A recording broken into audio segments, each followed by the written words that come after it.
Vítame vás u dnešného prehľadu správ Noviny z chatky o 16. hodine, ktoré sponzoruje júlové číslo FLAK.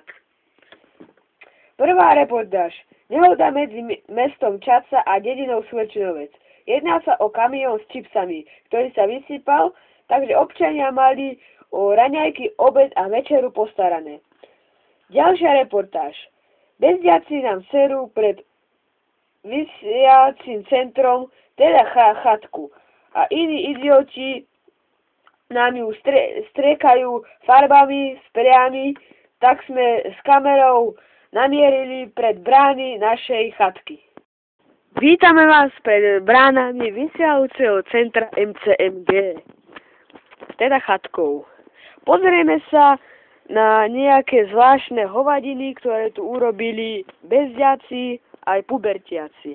Pubertiaci, ako vidíte, tam pomaľovali celú chatku, aj spredu, aj z boku, aj zezadu. A bezdiaci nám tu nasrali, aj povyhadzovali všelijaké odpadky. Teraz vám ukážeme jedno závažné hovno. Tu je, vidíte, vedľa toho kameňa. No, a my sme im tu dali koš, aj vreco na vyhadzovanie a oni nemajú dosť. Takže dnešnej reportáže zvonku je toho dosť. Dobrý.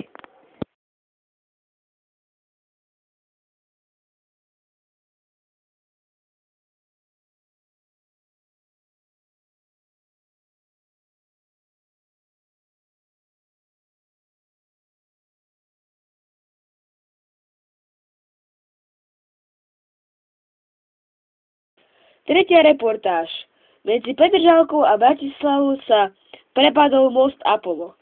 Pri kontrole aut, či sú všetci v poriadku, sa v jednej dodávke našli nelegálne dovezení Maďari. A poslali sme ich tam, kde patria, do Číny. Tak tie 3 reportáže bolo asi všetko. A chcete vidieť naše najnovšie aj staršie videá, tak pozrite na Facebook videa Pomôčka MCMG. Ak nás nájdete, pozrite sa nás a do ďalšej reportáže čus.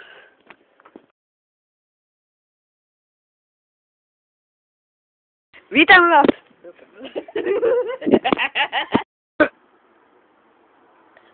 Doriti, zabudol som tak znovu.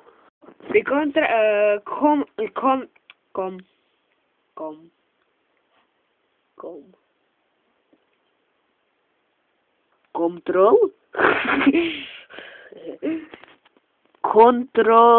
Stop, znova. Chcete vidieť naše najnovšie